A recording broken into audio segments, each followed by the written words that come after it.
Hi dear student, ईटा जो 2022 में test हुआ था उसके एमसीक्यूज सीरीज को आगे बढ़ाते हैं। 20 एमसीक्यूज मैंने पिछले 2 सेशन के अंदर कर लिए थे। आज हमारा 21 नंबर एमसीक्यूज है। इंशाल्लाह 30 तक ये सेशन चलेगा। 54 के 54 एमसीक्यूज हम कवर करने की कोशिश करेंगे इंशाल्लाह। तो यहाँ पर आप लोगों के पास एमसीक्यू नंबर 21 है। वो आपको ये कह रहा है buffer capacity is maximum when both component have, यानी बफर सोल्यूशन। तो पहले मैं आप लोगों को वो समझा दूं। तो बफर सोल्यूशन वो सोल्यूशन होते हैं जो कि पीएच को क्या करते हैं, रेजिस्ट करते हैं। पीएच को क्या करते हैं, रेजिस्ट करते हैं।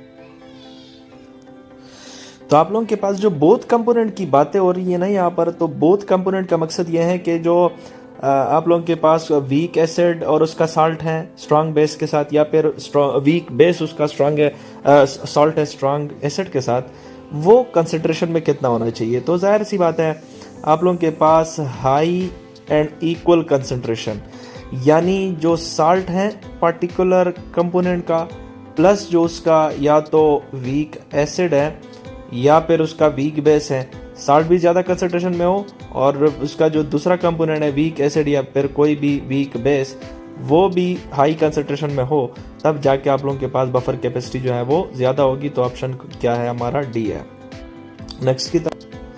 नेक्स्ट हमें ये कहता है कि आप लोग इफ द सॉल्युबिलिटी, अब देखिए के एस यहाँ पर के एस पी है, तो के एस पी की वैल्यू अगर लार्ज होगी the salt in water is, जाहिर सी बात है मैं अगर के एस पी को ड्रा करूँ, के एस पी आप लोगों के पास आयनिक प्रोडक्ट है कोई भी साल्ट का। For example A B salt है और उसको मैं डिजॉल्व करूँ वाटर के अंदर, तो ए पॉजिटिव प्लस बी नेगेटिव। तो इस प्रोडक्ट को क्या बोलते हैं, आयनिक प्रोडक्ट या के एस पी या सॉल्युबिलिटी प्रोडक्ट। अब मैं अगर लिखूँ कि सॉल्युबिलिटी प्रोडक्ट मेरे पास 10⁻⁻2 है, या फिर मैं लिखूँ दूसरे साल्ट की सॉल्युबिलिटी प्रोडक्ट 10⁻³ है, तो किसकी आप लोगों के पास सॉल्युबिलिटी प्रोडक्ट ज़्यादा है या कौन मोर सॉल्युबल इन वाटर। तो जाहिर सी बात है ये वैल्यू ज़्यादा है। तो जितना केएसपी ज़्यादा होगा उतना हमारे पास साल्ट जो है वो मोर सॉल्युबल होगा। आइए देखते हैं नेक्स्ट की तरफ। एमसीक्यूज नंबर 3 हमें ये कहता है a system which can exchange transfer both mate. अब देखें आप लोगों के पास वो सिस्टम जहाँ पर डेल्टा ई जो है वो भी ज़ीरो ना हो, यानी एक्सचेंज हो रहा हो एनवायरनमेंट के साथ, डेल्टा एम भी एक्सचेंज हो रहा हो एनवायरनमेंट के साथ, तो वो सिस्टम कौन सा है। जाहिर सी बात है वो सिस्टम हमारा ओपन सिस्टम है।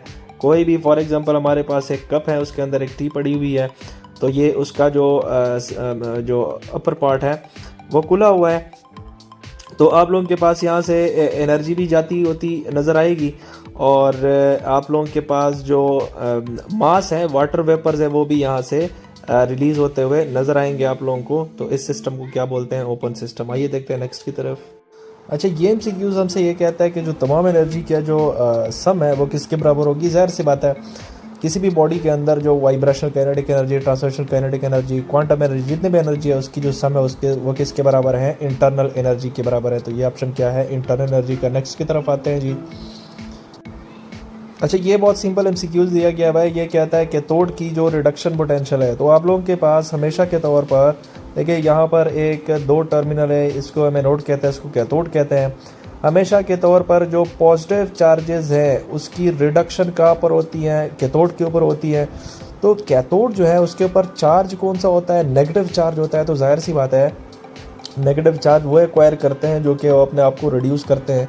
तो आप लोगों के पास जो रिडक्शन पोटेंशियल है वो कैथोड का ज़्यादा होगा किससे, एनोड से।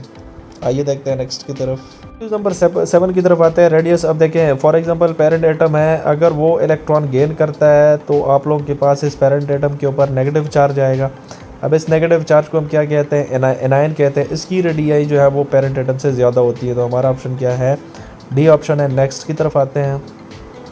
अब नेक्स्ट हमसे ये कहता है कि जर्मन सिल्वर जो है वो ट्रांजिशन एलिमेंट से लिया गया एमसीक्यूज है। इसका जो ऑप्शन है कॉपर, जिंक और निकल जो है इससे बना होता है जर्मन सिल्वर। नेक्स्ट की तरफ आते हैं। ये एमसीक्यूज हमसे ये कहता है कि आप लोगों के पास फिनोल जो है, लेट सपोज हमारे पास क्या है, फिनोल है, इसको हम ट्रीट करेंगे कॉन्सेंट्रेटेड HNO3 से। देखिए जब भी HNO3 से हम किसको ट्रीट करेंगे, अगर हम फिनोल को ट्रीट करेंगे तो आप लोगों के पास पैरानाइट्रो और आर्थो दोनों बन सकते हैं। लेकिन यहाँ पर हमारे पास कंसनट्रेटेड HNO3 यानी बहुत सारा HNO3 पड़ा हुआ है सोल्यूशन के अंदर, रिएक्शन मीडियम के अंदर। तो आप लोगों के पास जो प्रोडक्ट बनेगी वो पिक्रिक एसिड बनेगी। यानी आप लोगों की बात है कि यहाँ पर OH है तो यहाँ पर NO2 और यहाँ पर क्या NO2 और यहाँ पर भी क्या बन सकता है NO2। तो इस पर्टिकुलर स्ट्रक्चर को हम क्या बोलते हैं, पिक्रिक एसिड। तो हमारा ऑप्शन क्या है, ऑप्शन ए। नेक्स्ट की तरफ आते हैं। नेक्स्ट सबसे ये कहता है कि आप लोगों के पास जो एसीटोन है रिएक्ट विद हाइड्रोजन साइनाइड। देखिए आप लोगों के पास मैं एसीटोन को यहाँ पर ड्रा करता हूँ CH3 into C double bond O into CH3।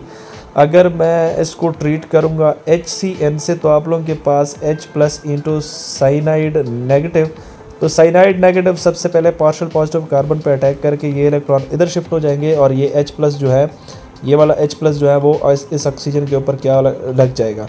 तो हमारे पास क्या बन जाएगा CH3 इंटू ऊपर क्या लग गया OH इंटू नीचे क्या लग गया हमारा साइनाइड और ये देखिए लग गया हमारा CH3। इस पर्टिकुलर स्पीशीज़ को हम क्या बोलते हैं, साइनोहाइड्रीन बोलते हैं।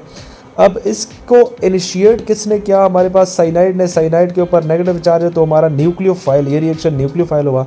अब ये जो हमारे पास कोई ग्रुप एसीटोन से रिप्लेस नहीं हुआ तो हम इसको कहते हैं कि जो ये वाला रिएक्शन है ये कौन सा है, न्यूक्लियोफिलिक एडिशन। यानी साइनाइड और H प्लस को हमने एसीटोन के अंदर ऐड किया। सबसे पहला अटैक किसका हुआ, न्यूक्लियोफाइल का हुआ। तो इसको हम क्या बोलते हैं, nucleophilic addition reaction. Thank you.